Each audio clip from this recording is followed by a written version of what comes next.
Santiago, Chile, 14 de mayo de 1984.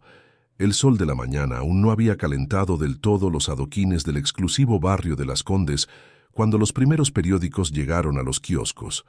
En cuestión de minutos, un breve obituario ocuparía espacio en las páginas interiores de El Mercurio. Walter Ramírez, de 77 años, empresario alemán y fundador de una próspera industria conservera de pescado, hombre de familia y pilar de la comunidad alemana en Chile, falleció. Los vecinos que leyeron la nota inclinaron la cabeza en señal de respeto.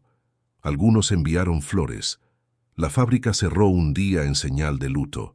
El Club Alemán de Santiago organizó una misa en su memoria. Nadie lloró por Walter Rauff, porque Walter Ramírez no existía. El hombre enterrado con flores y homenajes era, en realidad, el SS Standartenführer Walter Rauff, oficial de inteligencia de la Gestapo y arquitecto del llamado coche de gasolina, los camiones de la muerte, vehículos adaptados para matar por envenenamiento con monóxido de carbono, responsables de la muerte de más de 100.000 personas durante el Holocausto. Judíos, romaníes, enfermos mentales, presos políticos, hombres, mujeres, niños, asfixiados lentamente en la parte trasera de camiones que circulaban por las carreteras de la Unión Soviética, Yugoslavia, el norte de África y Europa del Este. Walter Rauff murió en su lecho de cáncer, rodeado de su familia y venerado por su comunidad.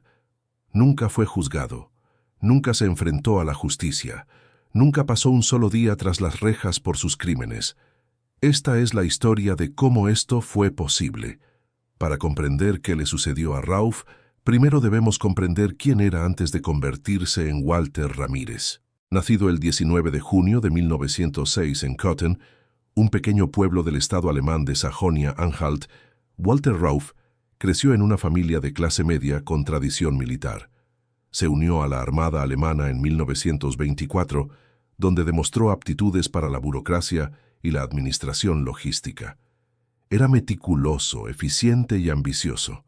En 1935, un escándalo personal, Rauff había abandonado a su esposa e hijos para fugarse con una mujer casada, lo obligó a dejar la Marina. Sin carrera ni perspectivas, encontró un nuevo hogar ideológico en el Partido Nacional Socialista y la CSS. Allí, sus habilidades burocráticas fueron inmediatamente valoradas. Ascendió rápidamente. Para 1941 ya era jefe del Departamento Técnico del SD, Servicio de Seguridad de la CSS, directamente subordinado al monstruoso Reinhard Heydrich. Fue en este puesto, en 1941, que Rauff supervisó el desarrollo y la implementación de la coche de gasolina, los camiones de la muerte. El proyecto surgió de una necesidad práctica. Los grupos de trabajo, los escuadrones de exterminio que operaban tras el Frente Oriental, sufrían problemas psicológicos debido a los fusilamientos masivos. Disparar a quemarropa a mujeres y niños provocaba crisis nerviosas en los propios verdugos. La solución de Rauff fue fríamente burocrática y aterradora: transformar camiones comunes en cámaras de gas móviles. Los gases de escape del motor se redirigían al compartimento de carga, que estaba herméticamente cerrado. Empujaban a las víctimas al interior, cerraban las puertas y el conductor conducía durante 15 o 20 minutos. Cuando las puertas se abrieron de nuevo, todos los pasajeros estaban muertos. Rauff no solo concibió el sistema, gestionó su logística, supervisó los informes de eficacia y solicitó ajustes técnicos cuando fue necesario. Su firma, seca, profesional y administrativa, se encuentra en los archivos nazis posteriores a la guerra, donde describe el problema de las fugas de líquidos de los cadáveres durante el transporte y solicita que el suelo se inclinara para facilitar la limpieza. Este era Walter Rauff, no un monstruo de aspecto inquietante, sino un burócrata eficiente que transformó el asesinato en masa en un problema logístico a optimizar. Cuando Alemania capituló en mayo de 1945, Rauff se encontraba en Italia, donde había comandado operaciones de inteligencia y contraguerrilla en el norte del país, siendo también responsable de la deportación de judíos italianos a campos de exterminio. Se entregó voluntariamente a los estadounidenses, Lo que ocurrió a continuación es una de las páginas más vergonzosas de la historia de los servicios de inteligencia occidentales en el período de posguerra.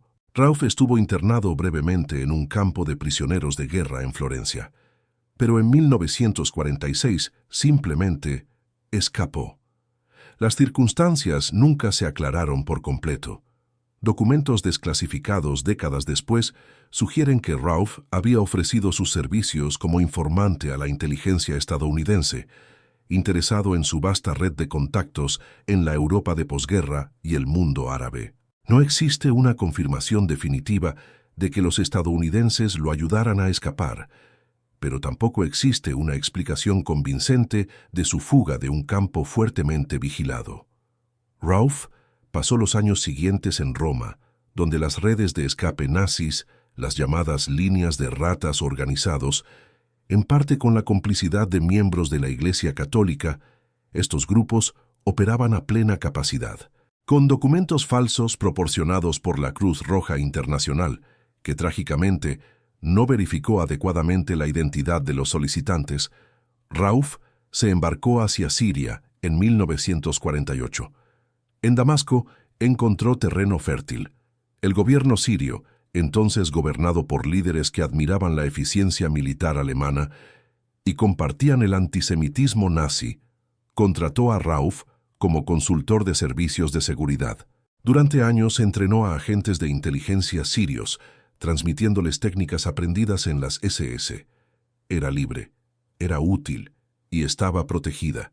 La historia de Walter Rauf no es solo la de un criminal que escapó, es un reflejo de un sistema internacional que ha priorizado repetidamente la conveniencia política sobre la justicia. Es la historia de cómo las ideologías del mal encuentran nuevos usos en nuevos contextos, y es, sobre todo, la historia de 100 voces que nunca tuvieron a nadie sentado en el banquillo de los acusados por sus muertes. En las siguientes secciones seguiremos el rastro de Rauf desde Siria hasta Chile, examinaremos los intentos fallidos de hacerlo rendir cuentas por sus crímenes, investigaremos la complicidad política que lo protegió y reflexionaremos sobre lo que la impunidad de hombres como él significa para nuestra concepción de la justicia y la memoria histórica. Porque entender cómo Walter Rauf vivió y murió en libertad es esencial para garantizar que esto no vuelva a suceder. Si este tema te impacta tanto como a nosotros, por favor dale me gusta, suscríbete al canal y activa las notificaciones. Cada visualización es un voto a favor del recuerdo y contra el olvido. Berlín, septiembre de 1941.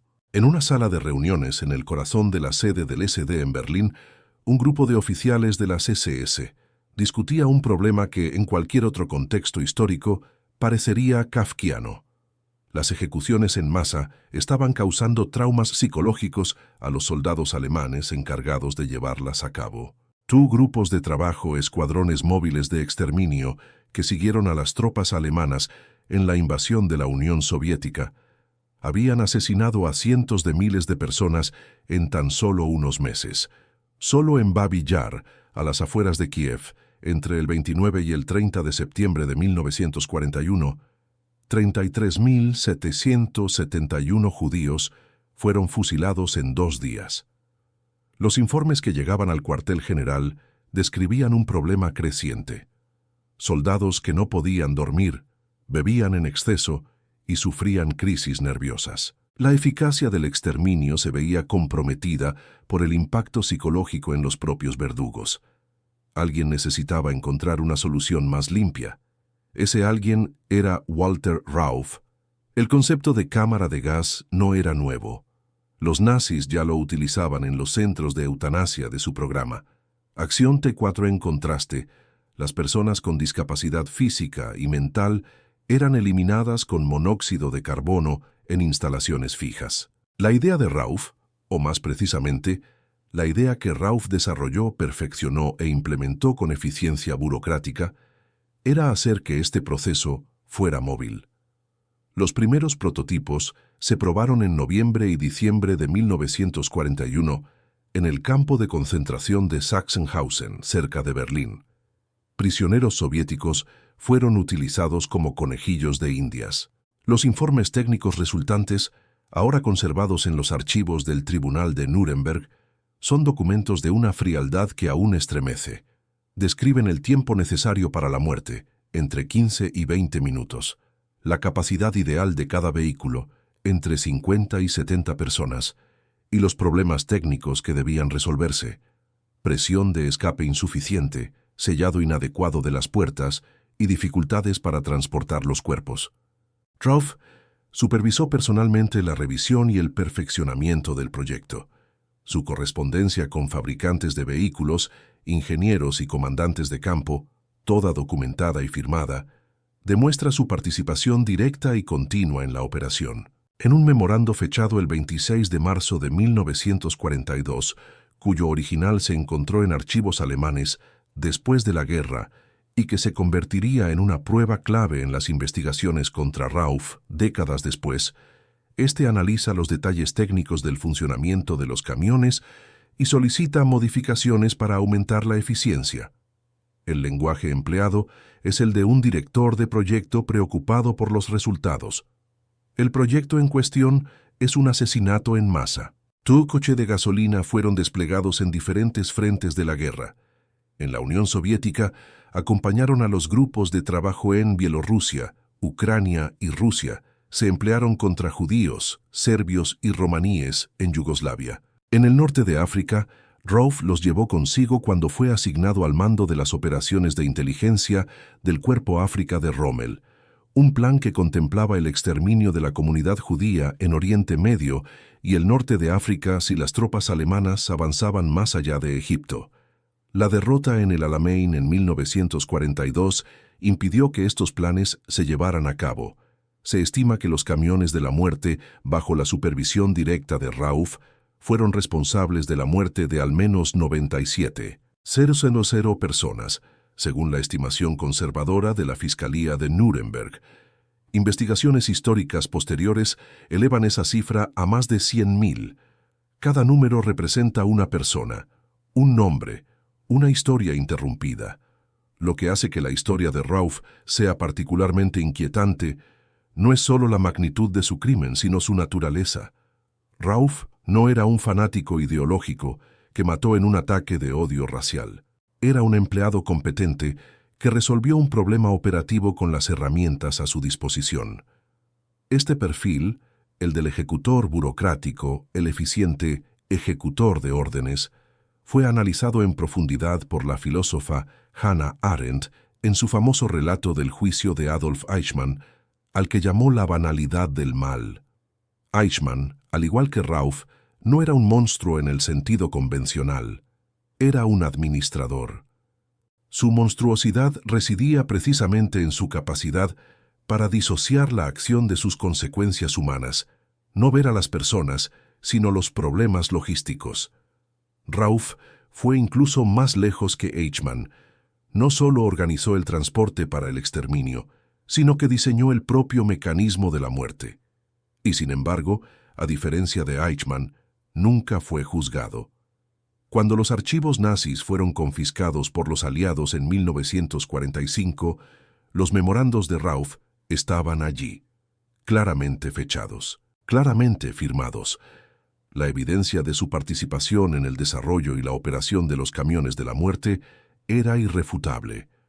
Los fiscales aliados en Nuremberg conocían su existencia. Su nombre figuraba en los testimonios, pero Rauff ya había desaparecido. He aquí una de las ironías más amargas de esta historia. La documentación que debería haber enviado a Rauff al banquillo de los acusados sobrevivió intacta. Los archivos sobrevivieron. Las firmas sobrevivieron. Los memorandos sobrevivieron. Solo la justicia no sobrevivió. Rauff escapó no porque la evidencia fuera insuficiente, sino porque el sistema que debería haberlo perseguido decidió repetidamente buscar en otra parte.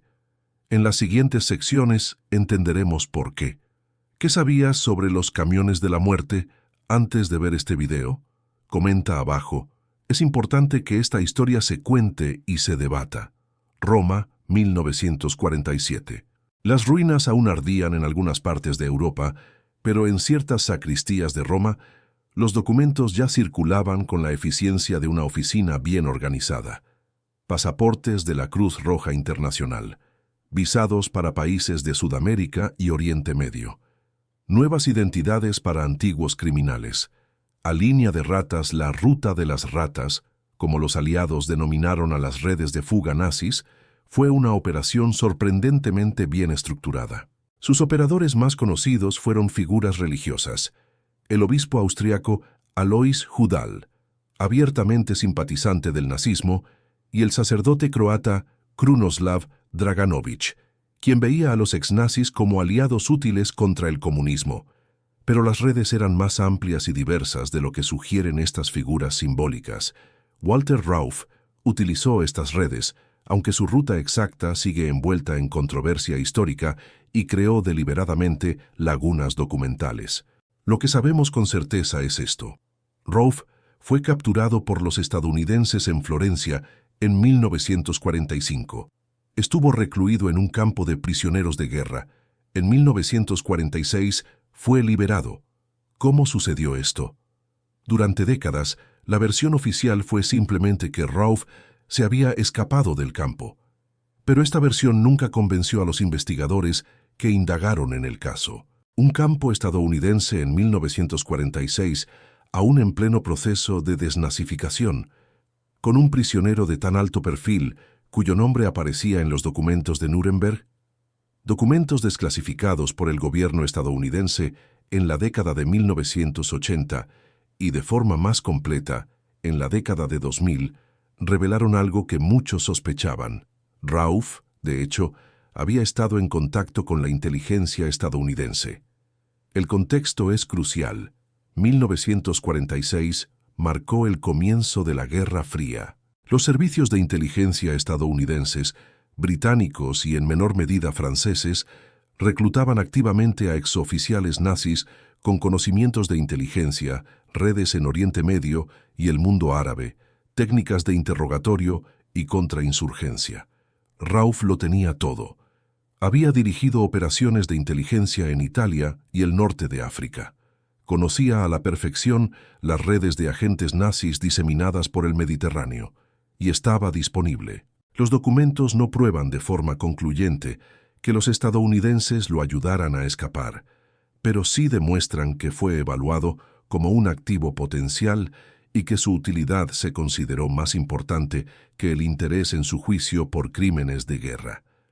Sea como fuere, Rauff pasó los años siguientes en Roma, moviéndose en redes eclesiásticas que facilitaron la huida de antiguos nazis. En 1948 se embarcó hacia Siria con documentos de la Cruz Roja bajo un nombre falso. En Damasco encontró un ambiente sorprendentemente acogedor. En 1948, Siria se encontraba en crisis. El Estado de Israel acababa de ser proclamado y la guerra árabe-israelí dominaba la política regional. El gobierno sirio, entonces inestable y en proceso de radicalización, consideraba valiosos recursos a los especialistas militares y de inteligencia alemanes, en particular a aquellos con experiencia en operaciones contra judíos. Rauff fue contratado como consultor de seguridad. Entrenó a agentes sirios en técnicas de interrogatorio y vigilancia. En pocos meses, se convirtió en un elemento integral del aparato de seguridad del Estado sirio. Durante años, las autoridades alemanas e israelíes desconocieron su paradero. El gobierno de Alemania Occidental, creado formalmente en 1949, mostró, en la práctica, poco interés en investigar seriamente los crímenes de guerra de sus propios ciudadanos, muchos de los cuales seguían ocupando puestos influyentes en el nuevo Estado. La historia de Rauff en Siria ilustra una brutal realidad de la posguerra. Para muchos gobiernos, las habilidades de los exnazis fueron más valiosas que la justicia que merecían sus víctimas. No fue solo Siria. El gobierno estadounidense reclutó a Werner von Braun y a otros científicos del programa de cohetes nazi para su propio programa espacial, algunos de ellos claramente cómplices de crímenes de guerra. La operación Clip de papel trajo a más de uno. 500 científicos y técnicos alemanes a los Estados Unidos, muchos de ellos con antecedentes problemáticos, a cambio de su experiencia. La inteligencia británica hizo lo mismo. La inteligencia francesa también. La lógica era la misma en todo Occidente. La Guerra Fría había creado una nueva jerarquía de prioridades y la justicia por los crímenes del Holocausto pasó a un segundo plano. Para los sobrevivientes del exterminio dispersos por todo el mundo, esta realidad fue una segunda herida que nunca sanó del todo. Rauf permaneció en Siria durante aproximadamente 10 años. A medida que aumentaba la inestabilidad política siria, el país sufriría varios golpes militares en las décadas siguientes, y la presión internacional para localizar a los criminales de guerra comenzaba a aumentar. Rauf se dio cuenta de que necesitaba encontrar un refugio más estable. En 1958 se embarcó hacia Sudamérica. Eligió Chile. La elección no fue casual. Chile contaba con una de las comunidades de inmigrantes alemanes más grandes de Sudamérica, descendientes de las oleadas migratorias del siglo XIX que se habían asentado en el sur del país, en las regiones de Valdivia, Osorno y Puerto Montt. La comunidad era cohesionada, discreta y contaba con los recursos y el interés necesarios para acoger a compatriotas que llegaban con antecedentes turbios. Chile también tuvo algo más: gobiernos que no hicieron preguntas incómodas. ¿Qué opina de la política de reclutamiento de exnazis por parte de los servicios de inteligencia occidentales en la posguerra? ¿Fue una necesidad de la Guerra Fría o una traición a las víctimas del Holocausto? Comente. Santiago, Chile, 1960. Walter Ramírez tenía un escritorio lleno de papeles en la pequeña habitación que llamaba su oficina. Contratos con proveedores de pescado, facturas de equipos importados de Alemania, correspondencia con distribuidores en Valparaíso. Era la rutina diaria de un meticuloso empresario en proceso de expansión de su negocio. 2 años después de llegar a Chile, Rauf había transformado una pequeña inversión inicial, cuyo origen nunca se esclareció del todo, en una próspera fábrica de conservas de pescado. La empresa estaba creciendo. Los empleados llegaban puntualmente. Los pagos se realizaban a tiempo. El empresario alemán era respetado. Fue perfecto. Rauf había llegado a Chile en 1958, aún con documentos que mostraban indicios de su identidad anterior, pero rápidamente se las arregló para regularizar su situación legal en el país. Utilizó sus contactos en la comunidad alemana para obtener referencias personales. Con el tiempo, obtuvo documentos chilenos a nombre de Walter Ramírez, una variante ligeramente hispánica de su propio nombre, fácil de recordar, pero lo suficientemente diferente como para engañar. Se instaló en Santiago, concretamente en el barrio de Las Condes, ya uno de los más exclusivos de la capital chilena, preferido por la comunidad alemana y los profesionales de clase alta. Era un hombre de apariencia común, estatura mediana, físico anodino, modales educados y discretos. Hablaba español con acento alemán, como tantos otros en la comunidad. Hizo amigos, frecuentaba el club alemán, contribuía a organizaciones benéficas, bautizaba a los hijos de sus amigos, era padrino de bodas, construyó ladrillo a ladrillo la fachada de una vida respetable. La fábrica conservera, identificada en los registros chilenos como una empresa dedicada al procesamiento y enlatado de productos del mar, empleó en su apogeo a unas pocas docenas de trabajadores chilenos. Rauf fue descrito por antiguos empleados, en entrevistas concedidas décadas después a la prensa alemana e israelí, como un jefe exigente pero justo. Pagaba los salarios a tiempo. Resolvía los conflictos con la autoridad. Era puntual, organizado y eficiente. Eficiencia. La palabra que define a Rauf en todos los aspectos de su vida. La misma eficiencia con la que había supervisado la muerte de 100.000 personas. En 1962, el mundo dio un giro que amenazó brevemente la comodidad de Rauf. En mayo de 1960, agentes del Mossad israelí capturaron a Adolf Eichmann en Buenos Aires y lo introdujeron clandestinamente en Israel. El juicio de Eichmann en Jerusalén en 1961 fue un acontecimiento mundial, retransmitido por radio, cubierto por la prensa internacional y seguido con atención por supervivientes del Holocausto en todos los continentes. Por primera vez, un alto funcionario nazi se sentó en el banquillo de los acusados, confrontado con testimonios vivientes de las atrocidades que había perpetrado. El juicio de Eichmann reavivó la búsqueda de criminales de guerra fugitivos, y el nombre de Walter Rauf volvió a circular entre los servicios de inteligencia israelíes. Ese mismo año, 1962, agentes del Mossad localizaron a Rauf en Santiago. El plan era repetir lo que había funcionado con Eichmann, capturarlo, llevarlo a Israel y juzgarlo. El plan fracasó. Y la razón del fracaso revela mucho sobre el clima político chileno en aquel momento. El gobierno chileno de entonces, presidido por Jorge Alessandri, figura conservadora y de tendencia económica liberal con buenas relaciones con el empresariado alemán, recibió la información israelí sobre Rauf. La respuesta fue una negativa categórica a cooperar con cualquier operación de captura extrajudicial, seguida de una notificación al propio Rauf informando de que las autoridades israelíes lo habían localizado. En otras palabras, el gobierno chileno advirtió a Rauf que estaba siendo perseguido. Rauf se quedó donde estaba a salvo. El episodio no tuvo mucha repercusión en su momento. Solo se documentaría décadas después, cuando se abrieron los archivos diplomáticos para la investigación histórica. Pero representó un punto de inflexión. Demostró que Rauf contaba con la protección del más alto nivel del Estado chileno. ¿Por qué Chile protegió a Rauf? Las motivaciones fueron diversas, y probablemente ninguna de ellas implicaba una simpatía ideológica explícita con el nazismo, aunque algunos miembros de la élite política y militar chilena de la época sí simpatizaban con el fascismo europeo de las décadas de 1930 y 1940. La protección de Rauf fue, sobre todo, pragmática. La comunidad alemana en Chile tenía influencia económica. Cuestionar el pasado de sus miembros generaría conflictos diplomáticos con Alemania Occidental, un importante socio comercial. La extradición de un respetado empresario, basada en acusaciones de delitos cometidos 2 décadas antes y a miles de kilómetros de distancia, era políticamente costosa y electoralmente inútil. También existía el argumento legal. Chile no tenía tratados de extradición con Israel.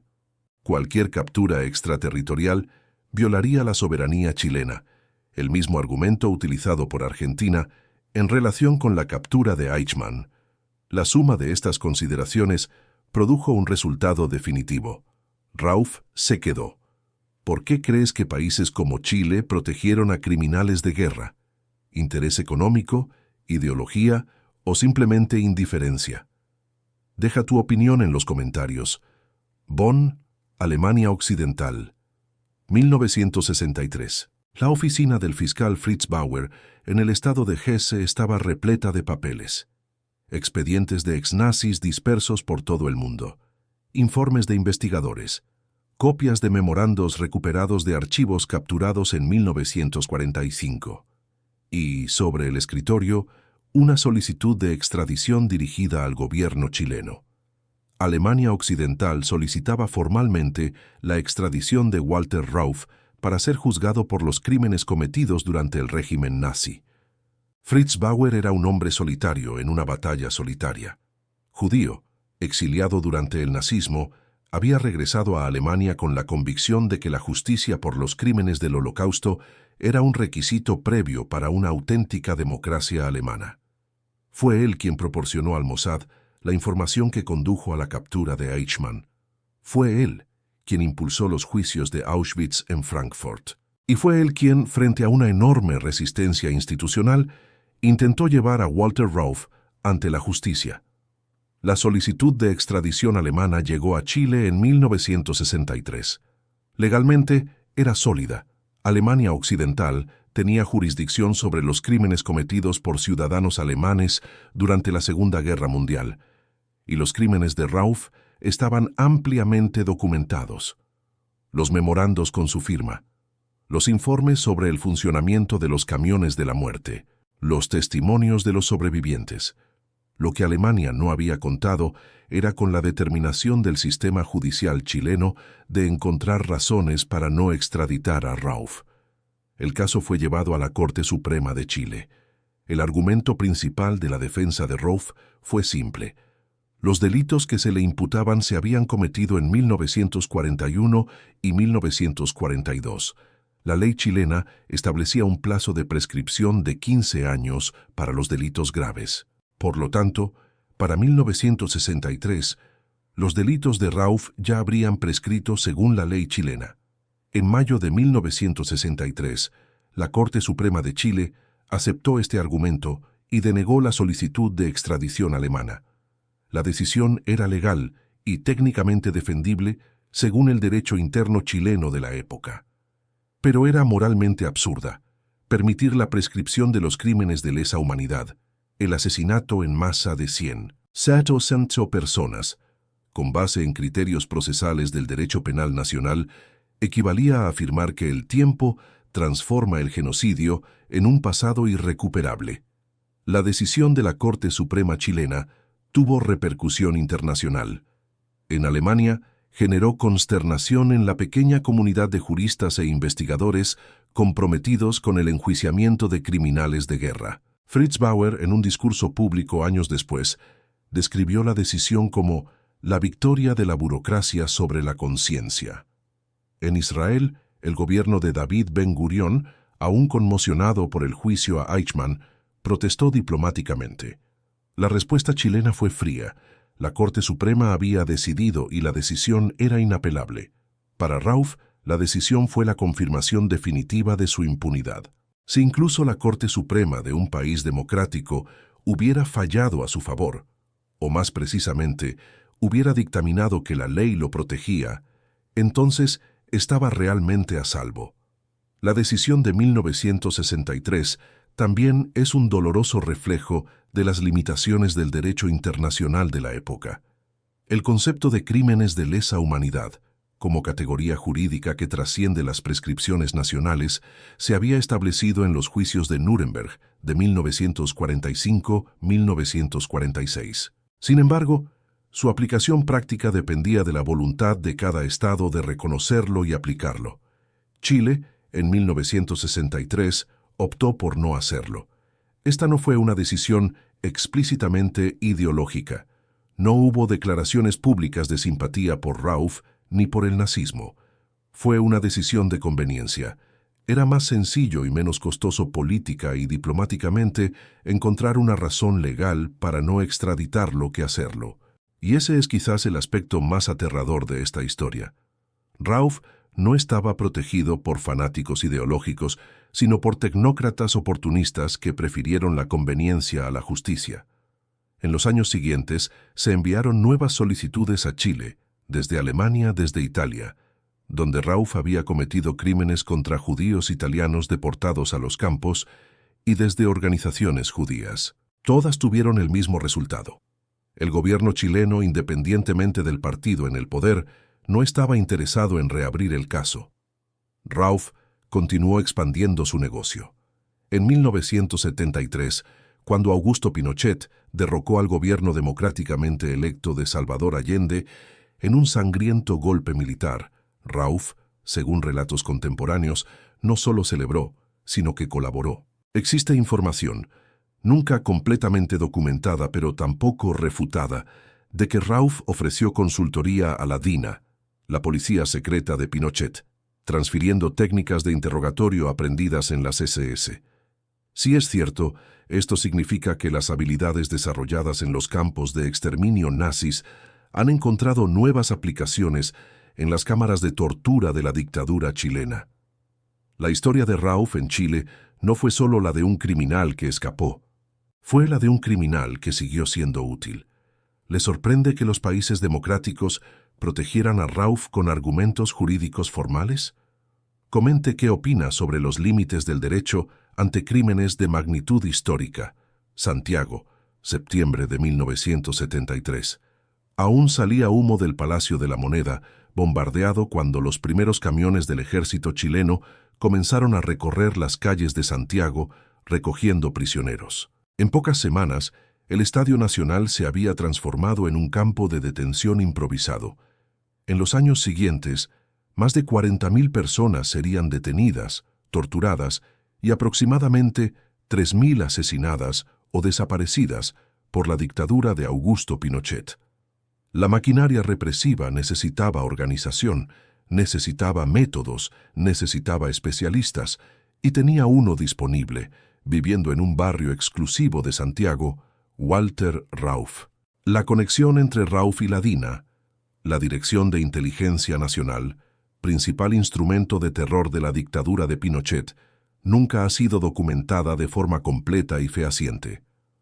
Rauff falleció antes de que este periodo pudiera investigarse a fondo, y los archivos de la DINA fueron destruidos en gran parte o permanecen clasificados. Lo que existe son testimonios de exagentes y presos, informes de periodistas de investigación chilenos y alemanes publicados principalmente en la década de 1980 y documentos diplomáticos parcialmente desclasificados que mencionan contactos entre Rauff y funcionarios de la dictadura.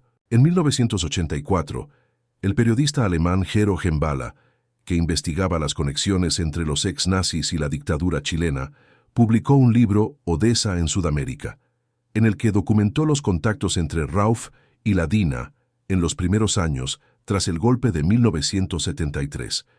Según sus fuentes, Rauff habría participado en sesiones de entrenamiento para agentes de la DINA, transfiriéndoles conocimientos sobre técnicas de interrogatorio y la organización de operaciones de inteligencia. Es importante ser preciso sobre lo que se sabe y lo que se sospecha en este momento. Lo que se sabe: Rauff era un experto en inteligencia y técnicas de represión con décadas de experiencia. Estaba en Chile cuando se creó la DINA. Tenía contactos en la élite chilena y en la comunidad alemana cercana al régimen de Pinochet. No era el tipo de persona que pasaría desapercibida ante una organización como la DINA. Lo que se sospecha, pero no está documentado con la precisión necesaria para una afirmación categórica, es que Rauff consultó activamente a la DINA, participó directamente en entrenamientos y transfirió técnicas desarrolladas en las SS a agentes de la dictadura chilena. Incluso en la versión más conservadora, que Rauff simplemente coexistió con la dictadura sin participación activa, la imagen es inquietante. Un hombre que diseñó sistemas de exterminio masivo para el Tercer Reich vivía cómodamente bajo una dictadura que torturaba y asesinaba a sus propios ciudadanos. La sombra de Rauff sobre el Chile de Pinochet es, independientemente de los detalles exactos, una sombra muy pesada. El régimen de Pinochet tenía sus propias razones para no querer problemas con Rauff. La comunidad alemana en Chile, en general, simpatizaba con el golpe. Muchos miembros de esta comunidad consideraban que había una excesiva influencia marxista en el gobierno de Allende, y el régimen militar representaba una restauración del orden. Inmiscuirse con un miembro respetado de esta comunidad crearía tensiones innecesarias. Posiblemente también existió un elemento más profundo de complicidad. Algunos académicos argumentan que la propia ideología de la DINA, la creación de un aparato burocrático de represión eficiente que funcionaba con independencia de las emociones o los escrúpulos individuales de sus miembros, reflejaba la lógica de las SS que Rauff había ayudado a construir 3 décadas antes. El nazismo y los regímenes militares latinoamericanos de la década de 1970 no eran idénticos, pero compartían una lógica de deshumanización del enemigo político que hizo que la transferencia de experiencia no solo fuera posible, sino culturalmente coherente. La conexión entre los ex-nazis y las dictaduras sudamericanas no fue exclusiva de Chile. Klaus Barbie, el carnicero de Lyon, trabajó como asesor de seguridad para la dictadura boliviana. Otros exoficiales de las SS prestaron servicios similares en Argentina, Paraguay y Brasil. El patrón fue consistente. Los hombres que habían aprendido a construir y operar máquinas represivas a escala industrial durante el nazismo encontraron clientes dispuestos y contextos favorables para aplicar ese conocimiento en las dictaduras latinoamericanas de la Guerra Fría. La impunidad de Rauff no fue solo la impunidad de un individuo. Formaba parte de un sistema más amplio de transferencia y perpetuación de métodos de violencia estatal que costarían la vida a decenas de miles de personas en todo el continente. ¿Sabías de esta conexión entre los antiguos nazis y las dictaduras sudamericanas? ¿Cómo crees que la historia debería abordar esta transferencia de conocimiento de la represión? Comenta. Viena, 1963. Simon Wiesenthal tenía una foto de Walter Rauff en la pared de su oficina. Junto a ella, una cronología. Los crímenes, las fugas, los escondites conocidos, y junto a cada escondite, una nota que se repetía como un amargo estribillo, protegido. Wiesenthal había sobrevivido a 12 campos de concentración. Había perdido a 89 familiares en las cámaras de gas, y tras la liberación, había dedicado su vida a una misión que muchos consideraban quijotesca: localizar y llevar ante la justicia a los perpetradores del Holocausto. Rauff era uno de los más buscados en su lista. El trabajo de Wiesenthal y organizaciones similares, incluido el Mossad israelí y la Oficina Central para la Investigación de Crímenes Nacionalsocialistas, fundada en Alemania Occidental en 1958, dependía de una combinación de testimonios de sobrevivientes, documentos recuperados de archivos nazis y una red de informantes repartida por todo el mundo. El caso de Rauff fue, a la vez, uno de los más documentados y frustrantes. La documentación de sus crímenes era sólida. Su paradero se conoció desde 1962. Sin embargo, todos los intentos de procesarlo se toparon con el mismo obstáculo: la protección del Estado chileno. Tras la decisión de la Corte Suprema chilena de 1963, Wiesenthal no abandonó el caso. Continuó documentándolo. Continuó presionando a los gobiernos. Continuó enviando expedientes a los fiscales alemanes. En 1972, Alemania Occidental envió una segunda solicitud formal de extradición a Chile. El resultado fue el mismo: denegada. Las limitaciones de los cazadores de nazis eran, en última instancia, las limitaciones del propio sistema de justicia internacional. En 1960, el secuestro de Eichmann demostró que la captura extrajudicial era posible, pero también generó una crisis diplomática entre Israel y Argentina, y el debate sobre la legalidad de la operación ocultó para muchos la magnitud de los crímenes de Eichmann.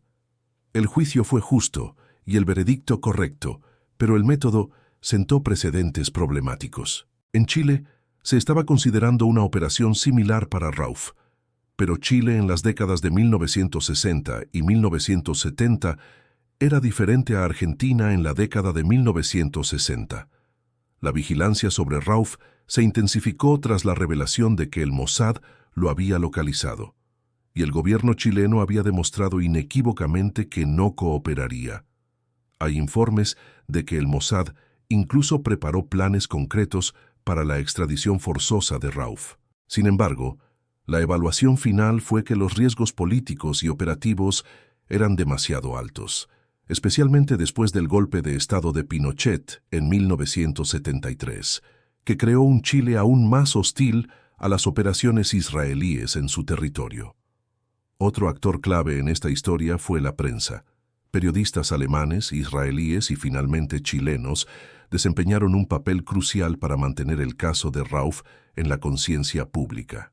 En 1973, antes del golpe, la periodista chilena Mónica González, quien se convertiría en una de las periodistas más importantes de su país, publicó uno de los primeros artículos chilenos en identificar explícitamente a Rauff por su nombre real y describir sus crímenes.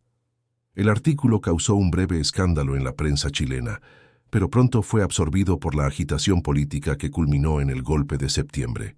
Tras el golpe, cualquier investigación periodística sobre Rauff se volvió aún más difícil. En un Chile dominado por una dictadura con posibles vínculos con el propio Rauff, la prensa independiente fue brutalmente reprimida.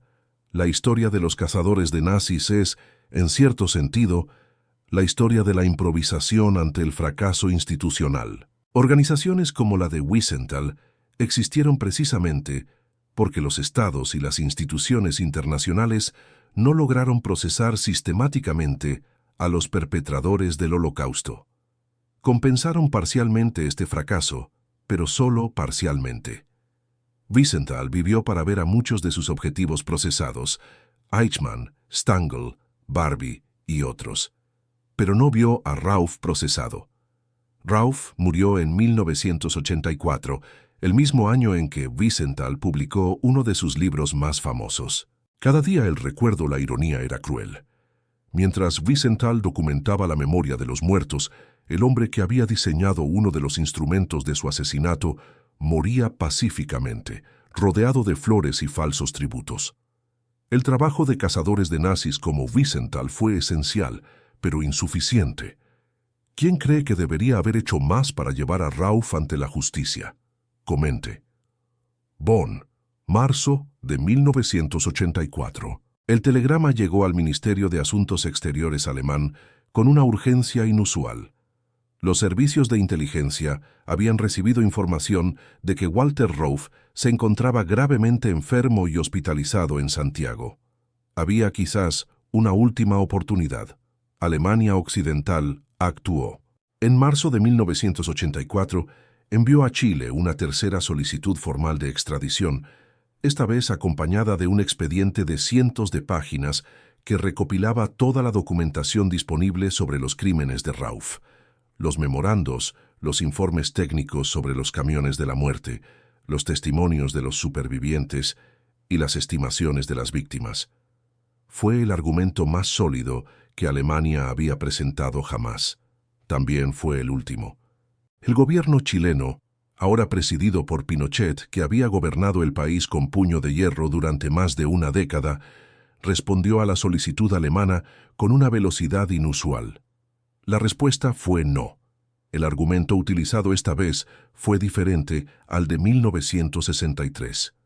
El gobierno de Pinochet no invocó la prescripción, consciente de que, en el contexto internacional de la década de 1980, este argumento sería aún más insostenible que 2 décadas antes. En cambio, argumentó que Rauff estaba gravemente enfermo y que su extradición equivaldría a una pena de muerte, lo cual, en opinión del gobierno, sería inhumano.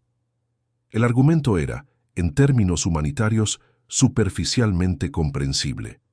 En términos morales, era obsceno. El hombre que había supervisado la muerte por asfixia de 100.000 personas estaría protegido de rendir cuentas por sus crímenes basándose en consideraciones humanitarias. La decisión del gobierno de Pinochet reveló algo que había sido evidente durante décadas, pero que esta negativa hizo irreversiblemente explícito. La protección de Rauff en Chile no fue un accidente legal ni una peculiaridad del sistema jurídico chileno. Fue una política deliberada, sostenida por diferentes gobiernos durante más de 2 décadas, y en el caso de Pinochet, tuvo motivaciones que trascendieron la mera conveniencia. El gobierno alemán protestó. Las organizaciones judías internacionales protestaron. La prensa alemana e israelí cubrió ampliamente el episodio. En Chile, bajo la censura impuesta por la dictadura, la cobertura fue mínima. Walter Rauff falleció el 14 de mayo de 1984, semanas después de la negativa del gobierno de Pinochet. El cáncer que lo aquejaba progresó más rápido que cualquier proceso legal. Su funeral se celebró con relativa discreción. La familia sabía que el caso atraía la atención internacional, pero con dignidad. Fue enterrado en un cementerio de Santiago. En los años siguientes, su tumba sería visitada por grupos de simpatizantes neofascistas en fechas simbólicas. La ironía máxima. Mientras las cenizas de cientos de miles de sus víctimas estaban esparcidas en fosas comunes y fosas sin identificar, Rauff tenía una tumba marcada, adornada con flores, en un cementerio respetable. En Alemania, la muerte de Rauff se informó con un tono de frustración contenida. Fritz Bauer había fallecido en 1968 sin ver a Rauff procesado. Wiesenthal reaccionó con la amargura de quien había luchado durante décadas contra un muro inquebrantable. La justicia ha sido derrotada, no por los criminales, sino por los sistemas que deberían haberlos procesado. El caso Rauff pasó a la historia como uno de los ejemplos más elocuentes del fracaso de la justicia internacional al abordar los crímenes del Holocausto y como un doloroso recordatorio de que la impunidad no solo es resultado de la hábil ocultación de los criminales. A menudo es el resultado de que los estados opten por no ver. ¿Cómo crees que la historia debería recordar a los países que protegieron a criminales de guerra? ¿Existe responsabilidad colectiva o solo individual? Debate en los comentarios. Frankfurt, Alemania, 1965. El juicio de Auschwitz estaba a punto de concluir. Durante más de 20 meses, el Tribunal de Frankfurt escuchó el testimonio de 360 supervivientes, examinó miles de documentos y confrontó a 22 exempleados del campo con los crímenes que cometieron. El juicio fue televisado, transcrito y ampliamente cubierto por la prensa alemana e internacional. Por primera vez, la sociedad alemana se vio obligada a mirar directamente a la cara el Holocausto, y sin embargo, de los aproximadamente 6.000 oficiales que dirigieron los campos de concentración, subcampos y centros de exterminio nazis, solo una pequeña fracción había sido procesada. La mayoría simplemente había desaparecido en la vida cotidiana del mundo de la posguerra. Las matemáticas de la impunidad, como han llamado los historiadores al conjunto de datos sobre el procesamiento de los criminales de guerra nazis, son, de hecho, devastadoras.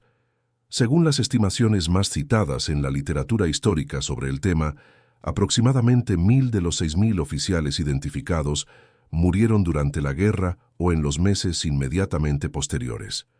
Unos 800 fueron capturados y juzgados por tribunales aliados entre 1945 y 1949. Aproximadamente 200 más fueron procesados por tribunales alemanes entre 1950 y la década del 2000. Esto significa que más de 4.000, más del 65% del total, nunca fueron juzgados por ningún tribunal en ningún país. Incluso entre los condenados, las sentencias a menudo no reflejaban la magnitud de los crímenes. Franz Stangl, responsable de la muerte de 968 personas en Sobibor y Treblinka, fue condenado a cadena perpetua recién en 1971, 26 años después del fin de la guerra, y falleció pocos meses después de la sentencia. Gustav Wagner, el carnicero de Sobibor, vivió en libertad en Brasil durante 35 años y falleció antes de ser juzgado.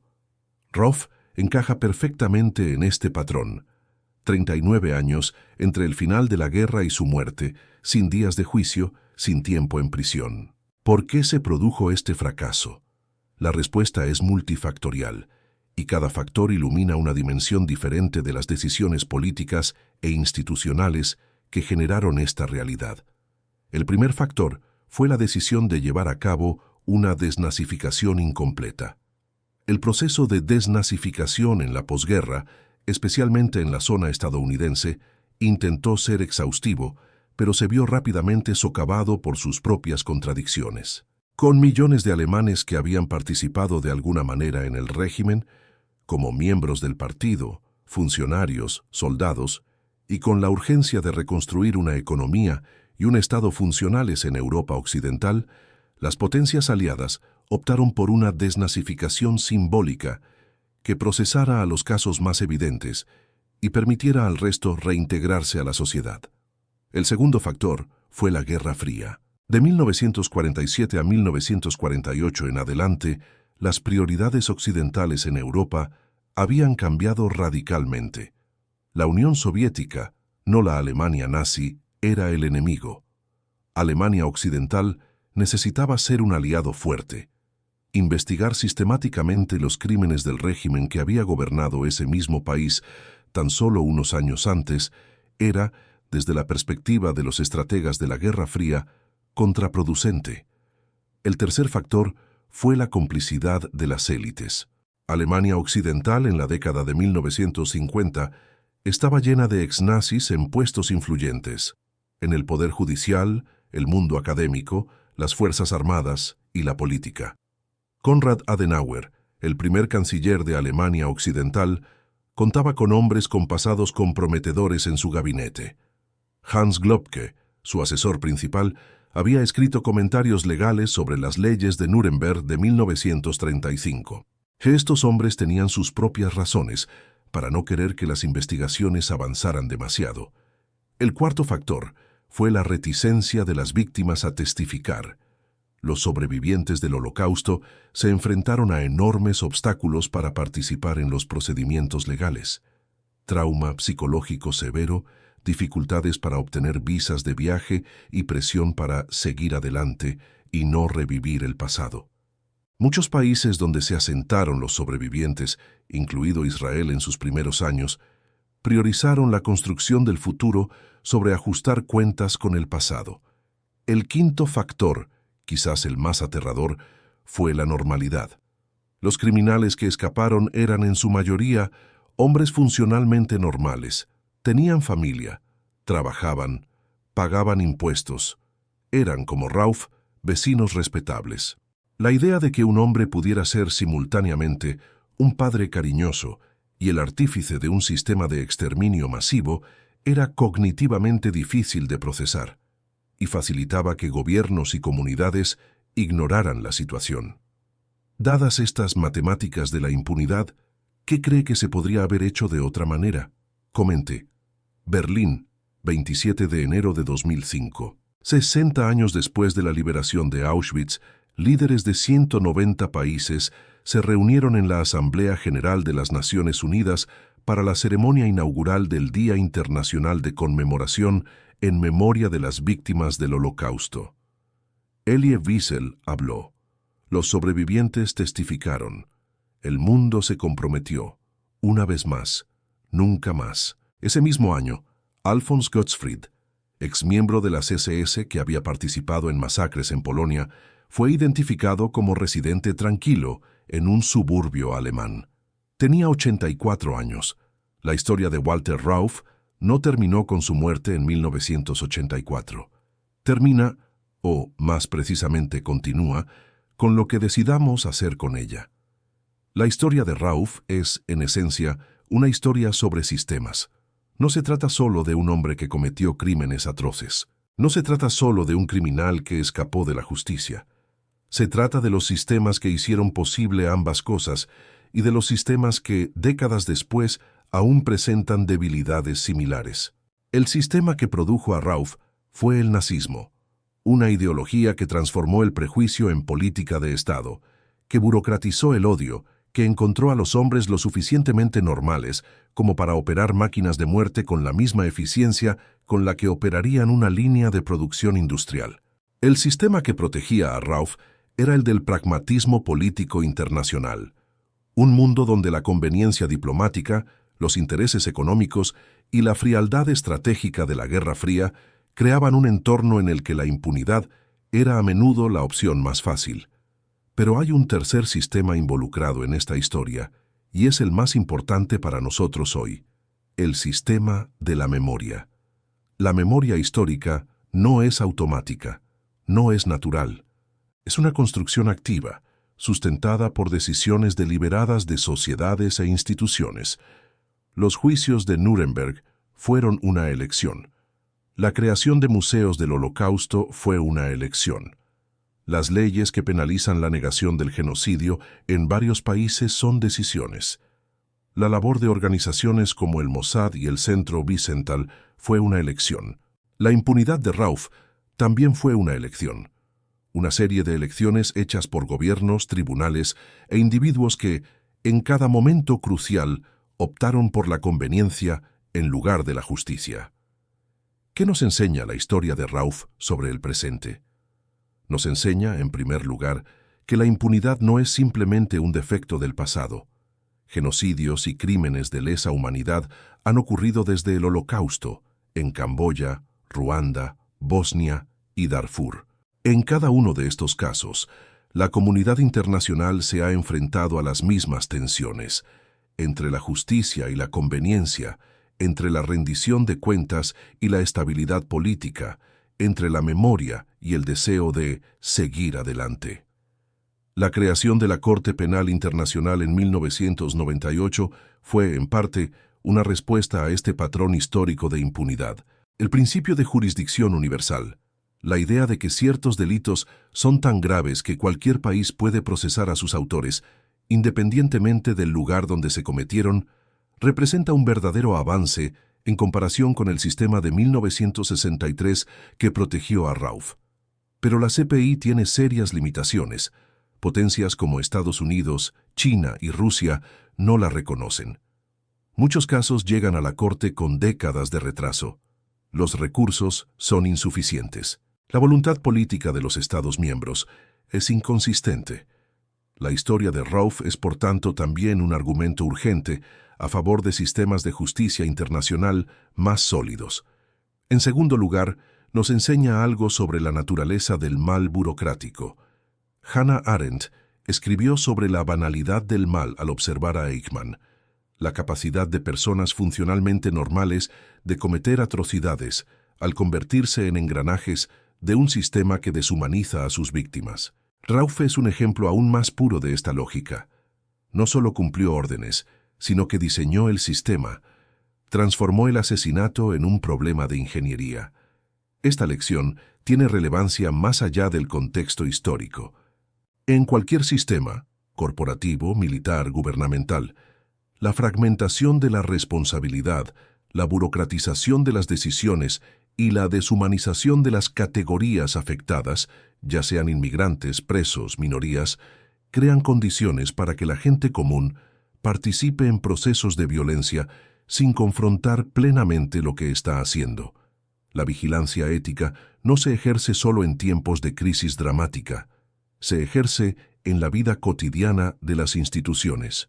En tercer lugar, nos enseña sobre la responsabilidad de la memoria. Las 100.000 personas asesinadas en los camiones de la muerte de Rauf, en su mayoría, no tienen nombres conocidos, no tienen tumbas marcadas, no tienen descendientes que sepan cómo murieron o si se hizo justicia por sus muertes. Walter Rauf tiene una tumba marcada en un cementerio de Santiago. Durante años fue visitada por grupos que lo veneraban. El desequilibrio entre la memoria de los perpetradores y la de las víctimas es una de las heridas abiertas del Holocausto. Cada vez que elegimos contar estas historias, cada vez que nos negamos a permitir que la impunidad se convierta en olvido, estamos corrigiendo un poco este desequilibrio. No es suficiente. Nunca es suficiente, pero es necesario. La historia de Walter Rauf termina con su muerte en paz en 1984. Pero la pregunta que plantea, no. La pregunta es simple y absolutamente fundamental. ¿Qué clase de mundo queremos construir? Un mundo donde los crímenes más graves contra la humanidad tengan consecuencias reales para sus perpetradores, sin importar cuán poderosos, útiles o bien ocultos sean. ¿O un mundo donde la conveniencia siga prevaleciendo sobre la justicia? La respuesta no está en los archivos históricos. Reside en las decisiones que tomamos hoy, como ciudadanos, como votantes, como miembros de comunidades, con el poder de exigir que las instituciones de justicia internacional se fortalezcan, financien y respeten. Walter Rauf nunca enfrentó la justicia. Este no tiene por qué ser el legado definitivo de tu historia. Walter Rauf cruzó fronteras, cambió de nombre y murió libre, pero no fue el único. En la siguiente pantalla encontrarán la historia de Klaus Barbie, el carnicero de Lyon, quien no solo escapó de la justicia tras la Segunda Guerra Mundial, sino que también recibió protección activa y oficial de gobiernos que sabían exactamente quién era. Una historia aún más inquietante, porque la complicidad fue aún más explícita. Véanla ahora. Cruzó fronteras y recibió protección oficial. El torturador que fue protegido por el gobierno.